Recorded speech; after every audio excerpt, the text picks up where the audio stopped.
So how, and this is a vague question, how do you profit in the stock market? Buy low, sell high. And just following trends.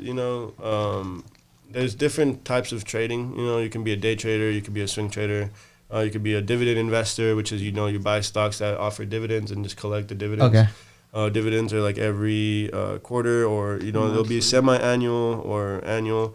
Part of the company's profits are paid out to the shareholders. So it's an incentive to create long-term investors in that company. Nice, and that actually answered the following question, which was, so what does a low-cost index fund mean? A low-cost index fund? I don't know, bro. These people are quiet. These people are questions, bro. I don't know. Low-cost index fund. I mean, it sounds like what it is. Low-cost index fund. There it is. Whoever asked that, there it is. There's a lot of indexes you can. It's not just the S&P 500. There's a lot of lower costing ones that you can essentially, like the Russell 2000 is also have a Russell 1000, 3000. So it's just different collection of stocks that they pull together. So I mean, I guess that's what he's trying to ask. Like, what are the low cost industries? Whatever. Yeah, Instagram was going crazy.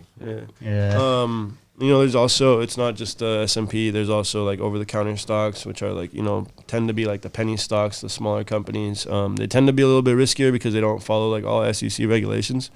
But overall, you can make some money off of those as well. So what's a capital gain? Capital gain is essentially your profit. Yeah. And then so you get taxed off of that once you sell and pull out. That's considered capital gain. In the stock market, if you're a short-term trader, meaning you buy and sell within a year, you have a higher capital gains tax. But if you hold it over a year, I believe that capital gains tax drops to about 15%. Right. But then at the end of the day, your short-term investments are considered income. So it's based off of your income bracket.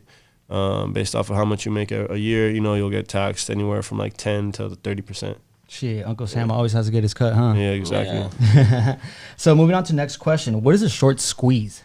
A short squeeze is what we saw with GameStop. It's a combination of different factors. Essentially what it is when a stock goes really high and really fast. Okay. So imagine like with the GameStop, right? Yeah, that's exactly what I thought. Was a lot of hedge funds were shorting it. That's what the name comes from, short squeeze, right? So when they're short and it goes against them, they're gonna be like, oh man, we gotta get out. We gotta rebuy our shares because we owe them our shares, right? So they rebuy the shares. Plus, there's people trying to buy in on the way up too because they see it going up. Yeah. And plus the hedge funds buying into it to repay their shares. Right. It just causes a double like parabolic move. Yeah. So it's a squeeze up, because there's everybody's shorting. Yeah. Everyone's buying. Yeah. El alcohol